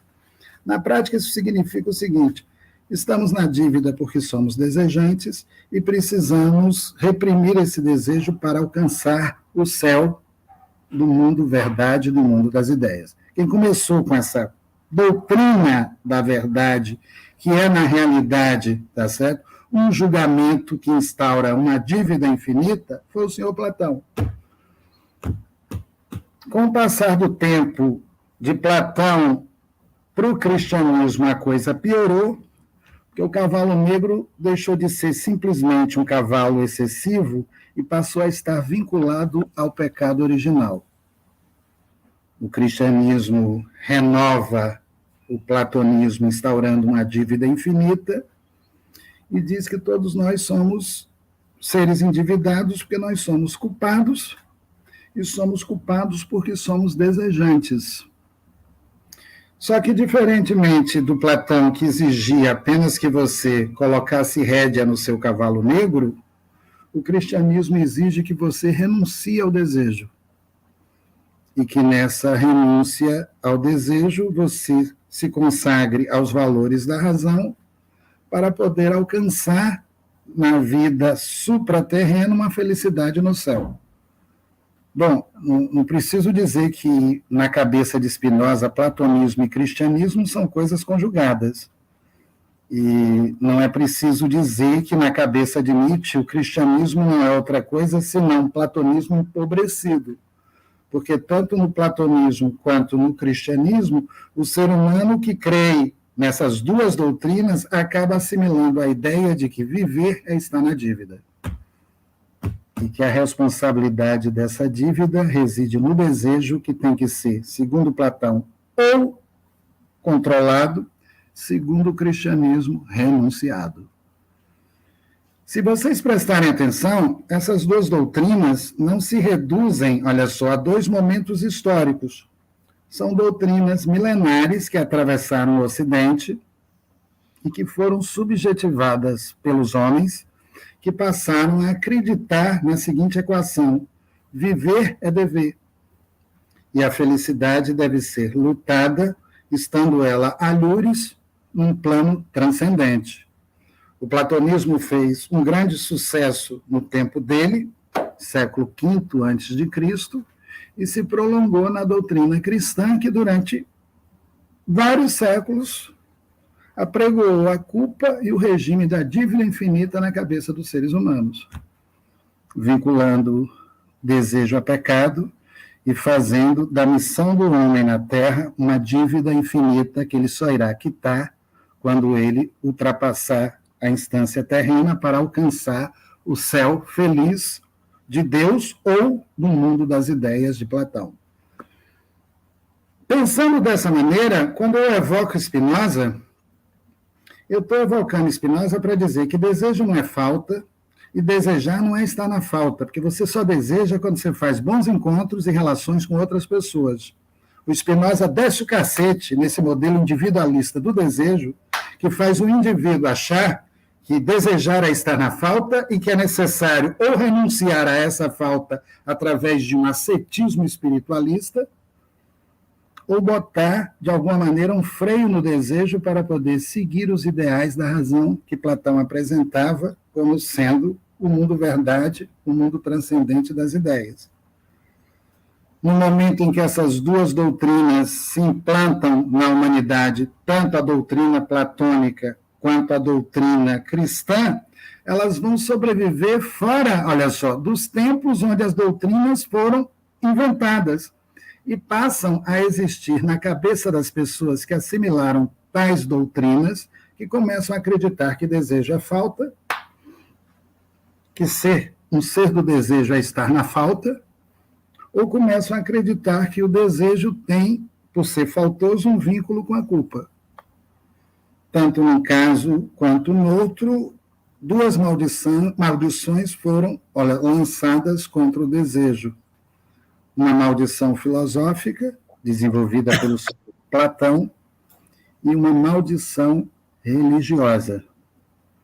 Na maldição filosófica que o Platão lança sobre o desejo, ele diz que o desejo é a parte inferior da alma e que o ser humano, caso queira levar uma vida altiva e nobre, tem que renunciar a esse cavalo negro para poder seguir a direção do mundo verdade, colocado por Platão como mundo transcendente.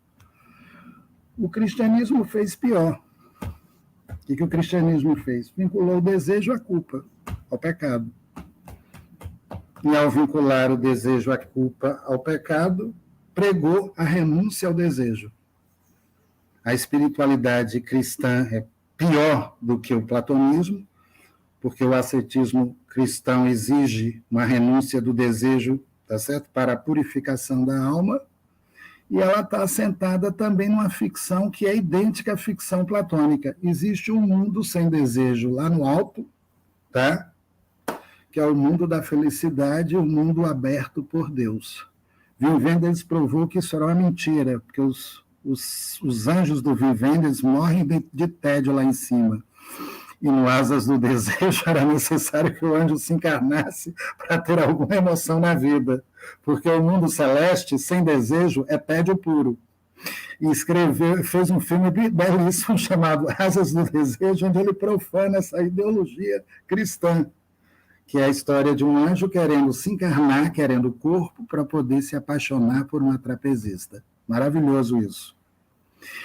Essa doutrina platônica, cristã, ambas as doutrinas empenhadas em implantarem nos homens uma dívida infinita através de um julgamento infinito, elas não desaparecem.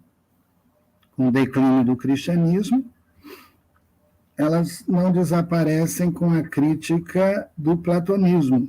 Por quê? Porque me parece que a dívida infinita se secularizou e migrou para a lógica do capital. E é aí que eu quero começar a minha fala. O problema do mundo atual não é mais cuidar do desejo porque ele é excessivo, como Platão queria, segurar o cavalo negro para salvar a alma através de uma razão que contemple o mundo verdade. O problema do capitalismo não é mais a renúncia do desejo em proveito de um ascetismo religioso, onde você vai para a transcendência. O capitalismo é mais cínico. Ele monetariza o desejo. É terrível isso. Para desejar, você tem que comprar. Olha que merda. Monetariza o desejo. Para desejar, você tem que comprar. Você foi reduzido à condição de consumidor de gadgets. O que você produz, você não consome. Vai para o mercado para você comprar. E quando vai para o mercado para você comprar, há, finalmente, olha só, um trunfo diabólico de monetarização do desejo que instaura na imanência, pseudo-imanência, uma transcendência. A transcendência da dívida infinita para você permanecer no interior do mercado. Dívida infinita para você permanecer no interior do mercado. O que significa isso? O que Walter Benjamin sacou certa vez. O capitalismo é uma espécie de religião.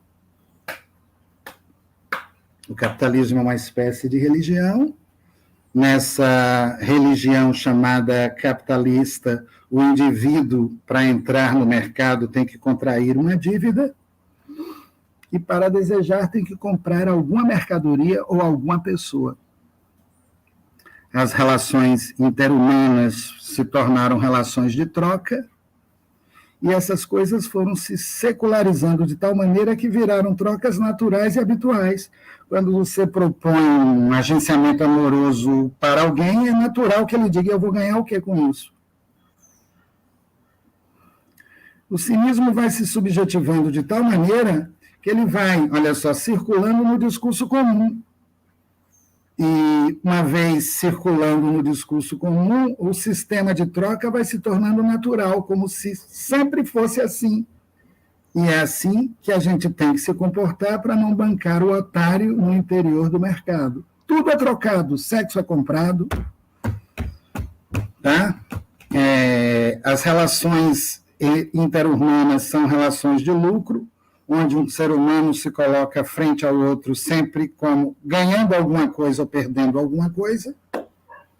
A ideia de que para desejar você tem que ter tornou-se uma ideia, olha só, posta no mercado e quase que estendida como uma lógica natural, sendo na realidade, olha só, uma ideia construída por um sistema cínico e perverso.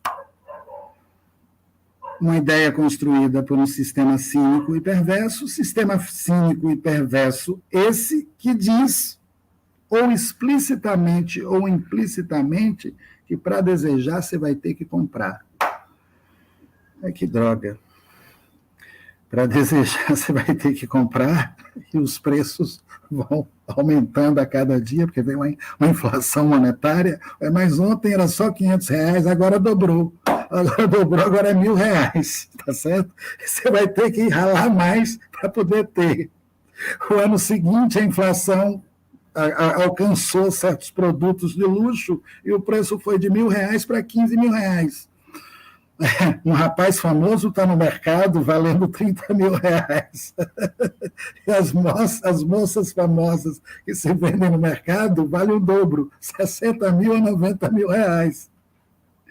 No momento em que a lógica da troca se implementa entre os homens, a dívida se torna infinita. Não é mais uma dívida com o Papai do Céu, nem é mais uma dívida com a ideia platônica, mas uma dívida no mercado que diz que você só será feliz se você puder comprar logo, se você puder se endividar. Essa é a situação atual do julgamento de Deus que Arthur denunciou da maneira dele e que Spinoza, no século XVII, já estava também, de alguma forma, denunciando. Ambos os autores, quando fizeram, tá certo, essa declaração para acabar com o julgamento de Deus, estavam, cada um da sua maneira, travando uma guerra contra a doutrina do julgamento. Spinoza dizendo que desejo individual é masturbação, que para desejar no real você tem que fazer bons encontros e agenciamentos. Spinoza dizendo no século XVII que essa ideia de um sujeito, tá, individual como sujeito desejante é uma fabricação social, tá? Arthur, no século XX, denunciando de alguma maneira também esse individualismo exacerbado, porque ele entendeu, olha só, que o sujeito neoliberal, enquanto sujeito privatizado, é uma produção, olha só, de um tipo de sociedade capitalista, onde nela você é retirado da sua produção real para ser transformado num mero consumidor. E quando transformado na condição de mero consumidor, você vive no mercado como um eterno endividado. O que eu estou dizendo e o que eu pretendo por intermédio dessa crítica? Fazer uma apologia do desejo. Nessa apologia do desejo, dizer a vocês que só há desejo onde houver composição de corpos, só há desejo onde houver, como Spinoza dizia, bons encontros, só há desejo onde houver, como Deleuze e Guattari vão dizer, agenciamentos. E pelo lado do Arthur, o que eu estou dizendo? Que uma composição de corpos não é possível sem a construção de um plano de imanência ou de consistência para o desejo. E esse plano de imanência ou de consistência para o desejo foi apresentado brilhantemente por alguém que os psiquiatras chamavam de esquizofrênico, Arthur. Qual é o plano de imanência ou de consistência do desejo? Arthur disse certa vez, um corpo sem órgãos. Um corpo sem órgãos que a gente constrói quando sai da economia da troca e entra na economia libidinal. Quando a gente sai do individualismo neoliberal para fazer, olha só, solidariedades potentes ou encontros ou agenciamentos potentes, produtores, olha só, de afetos e de intensidades reais. A fala dentro dessa perspectiva deve ser entendida como uma fala política.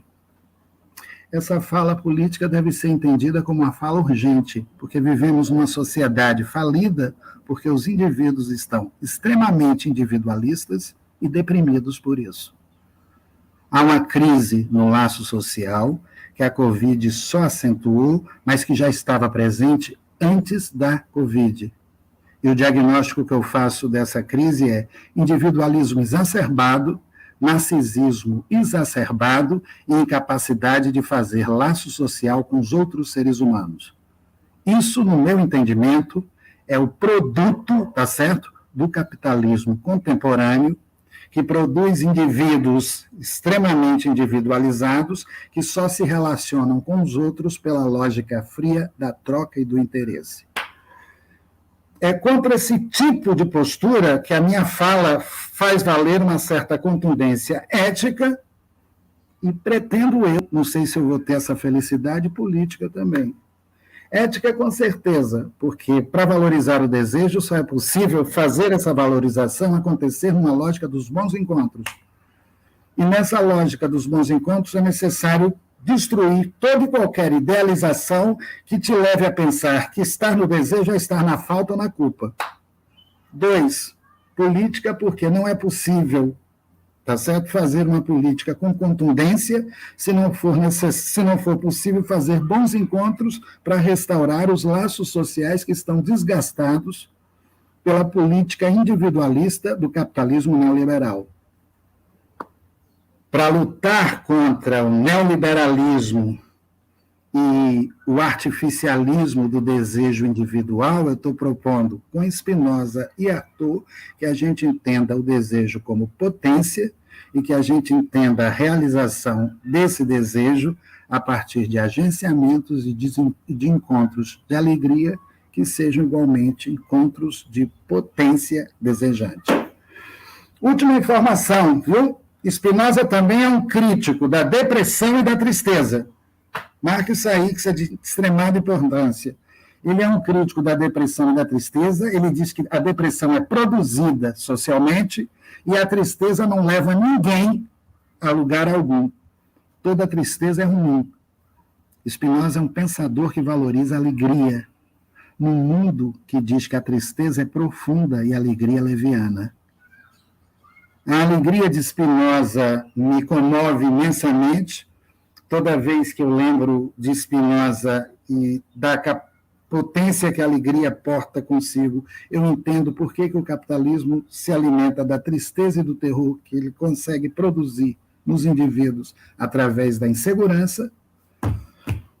E eu entendo que ele triunfa cada vez mais, toda vez que ele consegue individualizar o indivíduo para forjar uma imagem falsa de uma liberdade neoliberal. Por um lado, ele vai esvaziando o campo social, incrementando um alto índice de individualismo na sociedade, transformando o ser humano no rival de um outro ser humano e fazendo prevalecer, olha só, afetos de interesse, afetos estes subordinados à lógica monetária do lucro. Para combater isso, creio eu, é a minha proposta, só saindo do plano, né, do desejo pensado em termos individuais. É preciso urgentemente inventar um coletivo, que nesse coletivo a predominância afetiva seja de afetos de alegria, é preciso combater o desamparo, o medo e a tristeza, e que esses afetos de alegria sejam afetos comunitários. E ainda aí é preciso combater o excesso narcísico dos indivíduos que são, na verdade, produzidos por essa máquina cínica, produtora de indivíduos neoliberais, chamada capitalismo. Essa é a minha mensagem, viu?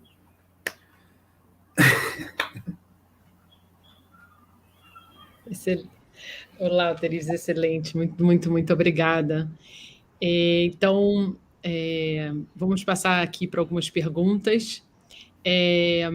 Nelson, e quem tiver interesse, né, pode ir também escrevendo aqui no chat, que a gente vai lendo. A gente tem aí mais aproximadamente 30 minutos. Nelson, a Lúcia está perguntando aqui, Lúcia Bia, como modular, como ampliar nossas modulações? Essa é a pergunta de $1 milhão. Olha, respondendo de uma forma sucinta, dance. Saiba que você é a dança que dança a si mesmo. Saiba que o cosmos é uma dança que dança a si mesmo. O Mário falou de uma outra forma, falou que o universo todo está em interação, né? E no livro novo do Mário, o Mário vai dizer que se o Mário puder falar disso depois, seria interessante, que a catástrofe ela é local e a interação é global, o que nos dá uma certa esperança cósmica, né? Agora, Lúcia, a forma... O Spinoza termina a ética dele dizendo que isso tudo é tão difícil quanto raro. Então, não é mole. Não é mole, não. Mas aí a gente está apontando aqui algumas coisas. Primeiro, uma sinceridade radical consigo mesmo. Sinceridade radical. Olhar para alguns fenômenos que passam por aí, que muitas vezes são adestrados, né? E, claro, se alimentar dessas filosofias potentes que criticam, problematizam o dualismo, entendendo, gente, quando a gente critica aqui dualismo, transcendência, imanência, sujeito-objeto, a gente tem que tomar um cuidado para não transformar a crítica ao dualismo num antidualismo, ou seja, um dualismo contra o dualismo. A gente tem que entender que A emergência em 2 é uma organização possível circunstancial, por exemplo, que emerge. O Mário pode falar disso melhor, uma matéria e uma antimatéria no vácuo, o tempo e o espaço no vácuo quântico, a ideia de um russo aí bem interessante, né? Ou que é uma hipótese, né? Claro. Ou, por exemplo, no taoísmo, que o yin e yang emergem, mas emergem complementares no tal. Ou em Spinoza, que o atributo extensão e pensamento emergem na substância, mas que, na verdade, são infinitos atributos, a gente percebe só 2. Então, essa organização em 2 não é para ser contra ela, ela é possível dentro de uma emergência mais ampla, né? Se apresenta num certo nível, numa certa faixa vibracional, se apresenta dessa forma, por uma limitação dos sentidos, né? E lembrando também que se alimentar dos grandes artistas, os artistas são moduladores e transdutores sensacionais. Isso aí o Simon Don aponta muito bem. Lembrando aqui da famosa frase do Paul Klee, que a arte torna o invisível visível, né? Então, esses grandes artistas, por exemplo, o Van Gogh, quando ele mostra os vórtices da natureza, né? O vórtice da noite estrelada, que a gente não consegue perceber muito bem. Então, se alimentar dessas forças ajudam a gente a modular. E lembrando sempre que Deleuze diz, pensar é pensar o impensável. Então, tem que ter cuidado com o mesmo, né? Tem que ter cuidado com o mesmo. A gente nunca pensa usando o mesmo, a gente pensa pensando o impensável. Há de se ter prudência para saber mergulhar em profundidade. Então é isso aí, mas na resposta mais curta é essa. Dancemos sem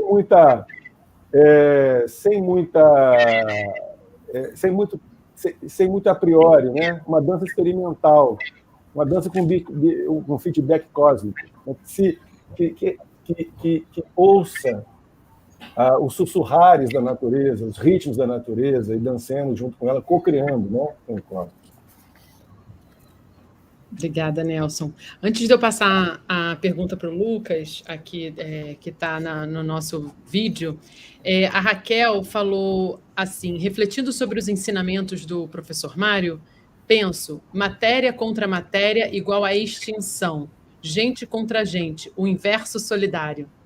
Então, queria aproveitar isso, obrigada, esse comentário e perguntar para o professor Mário, à luz de uma imanência, como é que nós poderíamos habitar esse cosmos solidário? Na verdade, eu acho que a pergunta que responderia melhor seria o Walter Ives do que eu, né? Agora, de qualquer maneira, essa matéria contra matéria que ela está querendo se referir, imagino que seja matéria e antimatéria. E essa extinção, na verdade, é uma extinção local. O que é importante de ver nessa história da matéria e antimatéria é que isso é um processo que não para, é um processo contínuo, é um processo sem que haja um final, assim como o nosso universo. A gente tem, tanto o Nelson quanto o Walter Ives mostraram muito bem, pelo menos para mim, essa ideia de que, na verdade, esse processo que eu estou chamando na cosmologia, ele se insere no nosso cotidiano. Não é um processo simplesmente lá longe, como se o universo fosse lá longe. O Walter falou isso explicitamente. Aliás, o Nelson também. O Nelson foi mais prático, digamos assim. O Walter foi mais lá dentro da cosmologia. Mas, na verdade, por exemplo, nós precisamos primeiro acabar com certas, assim como o Walter chamou a atenção para acabar com certas, eu diria, ideologias que são dominantes no nosso cotidiano, mesmo entre os intelectuais, mesmo as pessoas que não veem televisão, que é uma tarefa difícil, com relação a essa imagem de que tudo tem um começo. O universo pode não ter um começo. Na verdade, tudo tem um fim. O universo pode não ter um fim. Você vai dizer, mas você está falando isso dentro de um cenário. Claro, mas eu posso ser diferente? Eu não sempre falo dentro de um cenário. Na verdade, eu não posso falar em abstrato, eu posso falar concretamente. Nos dias de hoje, a ideia de que o universo é uma sucessão de processos que não tem fim pode ser desagradável, porque dá a impressão de que reduz o papel do homem nesse universo. Eu acho que não. Do que o Walter Ives disse, é exatamente o contrário. Eu ficaria extremamente desagradável num universo que começou por um processo absolutamente externo ao universo, vocês chamariam de transcendente. A gente não pode usar essa palavra na física, mas em suma. E não tem a menor chance de conseguir sair disso. O Big Bang, por que o Big Bang, não dá para falar muita coisa, mas por que o Big Bang tomou conta do cenário?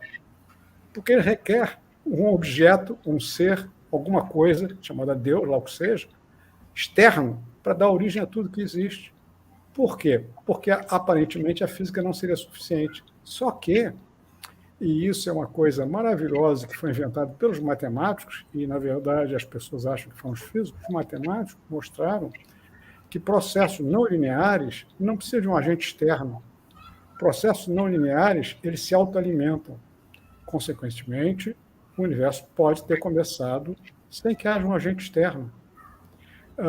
Isso, acho que faz um ponto de contato entre tanto o que o Nelson falou quanto o Walter Ives, e torna a ideia de, não inverso solidário, mas do universo solidário, na verdade, muito mais dentro do que a gente está discutindo aqui, do que, aparentemente, é o que aparece nas páginas de todas as imprensas e jornais, e mesmo dos cientistas. Porque, veja, não foram divulgadores de ciência que popularizaram a ideia do Big Bang como começo de tudo que existe. Os responsáveis foram cientistas. Não foram as pessoas que não têm nada a ver com a ciência, foram cientistas que propagaram essa imagem por razões, sabe-se lá quais são, e supostamente dentro de um cenário racional, supostamente isento, como diz o Walter Ives, isento. Eu não faço hipóteses, eu só falo a verdade. Só que, na verdade, não existe uma verdade, nem mesmo dentro da física. Isso é uma bobagem que Walter Ives é capaz de explicar melhor do que eu, que foi propagada ao longo dos séculos, e que, na verdade, olha o termo, que, na verdade, se tornou dominante no século XX. A exaltação da figura do Einstein, como sendo um gênio, etc. e tal, corrobora essa situação. Na verdade, nós não somos Einstein, nós somos aqueles seres que utilizam o quê? Aquele conhecimento que não é meu, conhecimento que está fora. Fora de quê? Bom, em suma, aí o Walter Ives falaria melhor do que eu. Perfeito. Walter Ives, você quer complementar com algum ponto? Quero. Eu acho que o que ele conversa quando, na área dele, ele questiona a ideia de começo e de finalidade, eu questiono no campo social também. Toda e qualquer transcendência que coloque o homem na falta. Nossa fala conversa à distância, porque você fala a partir de um lugar, eu falo a partir de outro lugar, mas ela entra em ressonância, com certeza. A maneira como você pratica a cosmologia entra em ressonância como eu também penso a filosofia. E essa ressonância foi feita no passado por um amigo em comum que nós tivemos, o Cláudio Piano, e que pensava exatamente dessa maneira, o grande e saudoso Cláudio Piano, que tentava resgatar essa filosofia da imanência, destruindo com essa ideia de início e fim de mundo, para que a gente possa valorizar o processo com alegria e entender que uma jornada pode ser vivida sem culpa, sem mistificações, sem superstições que eles inventam para transformar a nossa vida numa vida miserável. Estou completamente de acordo contigo e acho que as nossas falas ressoaram, a do Nelson também, a dos três, com pontos de vista diferentes, o que é saudável até, né? o Nelson fez exatamente a ponte. Se você se Nelson conta disso, na verdade, eu fiquei emocionado com o Cláudio Piano. O Cláudio Piano é uma pessoa maravilhosa e realmente foi muito importante para toda a nossa geração. Muito bom. A gente tem tempo para mais uma pergunta, então eu vou seguir aqui na ordem. O Lucas está perguntando para o Nelson a respeito, se ele poderia falar um pouco mais sobre a guerra cognitiva, se no Brasil estamos vivendo isso em relação a bolsonaristas versus lulistas. Com certeza, com certeza. Olha só, a guerra cognitiva seria uma espécie de desenvolvimento, desdobramento da guerra híbrida. A guerra híbrida seria um entendimento maior, mais amplo, um campo mais amplo, né? A guerra cognitiva seria uma espécie de guerra híbrida 2.0. E eu acho que não dá para pensar geopolítica, nem no mundo, nem no Brasil, sem colocar esse viés de análise. Tá? Então, a gente fica muito preso a conceitos do século XIX, que a coisa não anda, e fica meio que tomado por paixões. Né? Então, é preciso respirar fundo e olhar, porque a gente é treinado religiosamente a eleger ícones sebastianistas, etc., que batem com o nosso psiquismo, com nossos afetos, etc. e tal, e a gente perde um pouco a capacidade crítica. Né? A gente tem que cada vez mais aprender a fazer política de rua, sobretudo política de rua. A política representacional é secundária, né? E as pessoas estão cada vez mais adestradas para fazer política puramente representacional. Vai ser um jogo de bilionários para bilionários. Se fizerem isso, vai ser um jogo de bilionários para bilionários. A política mesmo se faz na rua, olhando nos olhos. Né? Então, assim, para ser bem rápido, que a gente já está no final aqui, há toda uma tecnologia. Esse negócio de Cambridge Analytica, gente, isso é só uma empresa que deu errado. Essa expertise está em vários lugares, né? Sendo estudada e desenvolvida o tempo todo. Isso que aparece em documentário de Netflix, isso aí é a pontinha do iceberg. Senão nem aparecia na Netflix. Né? Então, assim, eu coloquei aqui um link para vocês, um artigo sobre guerra cognitiva do Wilson Ferreira, no Cine Gnose. Coloquei o link aí no chat, vocês estão vendo? No chat do YouTube. E ali tem link para esse site, o iHub, ligado à OTAN. E lá você vai ver E lá vocês vão ver o Transaberes, né? Que eu estou postando como Transaberes ali no YouTube. Aí vocês vão ter acesso a uma crítica do Wilson Ferreira, muito boa, e vão ver o texto original dos parceiros da OTAN propondo guerra cognitiva. Ou seja, é super oficial isso. Né? Agora, o que eu chamo a atenção é para isso. Se é oficial nos sites ligados à OTAN, imagina o que já rola. Né? Então, assim, em linhas gerais é isso. Eu sugiro aí que leia o artigo também, tem umas falas bem boas também do Tiago Espíndola no canal Verdade Concreta, que debate bem esse tema. E lembrando sempre que eu dividi para conquistar. Então, essa cisão dualista da política brasileira, extrema e populista, ela está totalmente ligada, está dentro do esquema da guerra híbrida e da guerra cognitiva. Né? E a ideia é exacerbar isso cada vez mais. Né? Agora eles estão tentando fazer aí uma espécie de tirar um candidato de direita para colocar o tal da terceira via. Né? Isso, a esquerda está sendo muito ingênua, falando que já ganhou, não duvide do poder do sistema, né? Em colocar candidatos que já tinham 3% do voto e um ano depois ganham a eleição, ou ganham a eleição, não sei. Né? Então, não subestimem, porque o jogo é muito, muito pesado. Perfeito. Gente, chegamos ao fim dessa mesa. Novamente, quero agradecer muito ao Congresso, ao convite do Walter Ives e a todos que participaram. Para a gente é uma grande honra ver essa transdisciplinariedade acontecendo aqui e agora, nessa roda afetuosa e de tanta ressonância com esse trabalho que a gente desenvolve. Muito obrigada por essa abertura e que sigamos, né, nessa roda de afetos e muitas ressonâncias cósmicas. Muito obrigada, André. Não sei se você quer deixar algum recado. Obrigado, Duda. Não, eu queria fazer uma última pergunta. Eu não sei se é uma pergunta ou uma pergunta de retórica para a gente fazer uma provocação. Tem uma frase filosófica que diz que somos humanos porque contemplamos as estrelas, ou as contemplamos porque somos humanos. Eu não sei se o professor Mário Novello ou o Walter Ives gostaria de comentar. Essa ideia entre a filosofia e a cosmologia. Essa ideia de contemplação tem duas possibilidades. Uma possibilidade cósmica platônica, que a filosofia, quando começa, ela começa como uma filosofia da contemplação. Essa ideia está no Platão, que descobrir o ser é aprender a contemplar, mas ela também tem uma inflexão estética, que me agrada.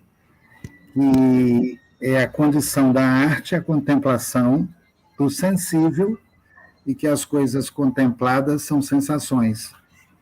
Dentro dessa perspectiva artística e estética, a ideia de contemplação ganha para mim um sentido positivo.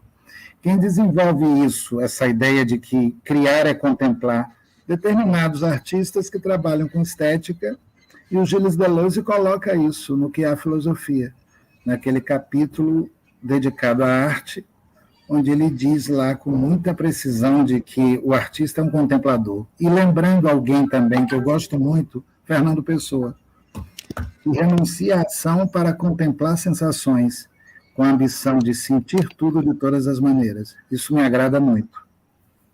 Ou seja, ele simplesmente não fazia nada para poder contemplar a natureza.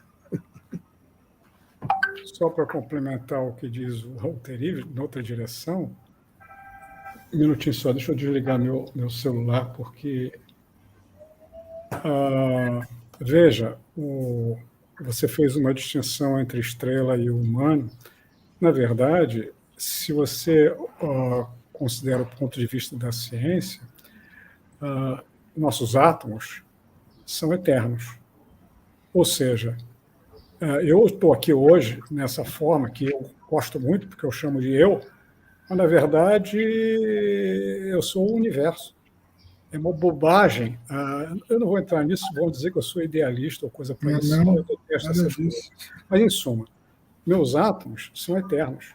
Os átomos são eternos. Na verdade, essa ideia de que esse eu que me puseram, e o Walter Ives e o Nelson demonstraram perfeitamente bem a importância do social sobre aquilo que eu penso e sou e ajo, na verdade, isso é uma imposição até mesmo desagradável, porque todos nós achamos que o eu é fundamental, muito importante. Na verdade, para esse Mário Novello aqui, é fundamental, mas o universo está pouco se ralando para isso, mas ele está contente, muito contente que eu exista. Essa aparente contradição, acho que levaria a gente a uma longa discussão que eu gostaria de chamar o Nelson e o Walter Ives para outro momento, para a gente continuar isso, que eu estou gostando muito dessas situações. A gente se encontra em outro lugar. Aqui na Terra, digamos assim. Com certeza. Ok. Obrigado, pessoal. Obrigado a todos. É bom estar com vocês. Fazer a nossa mesa.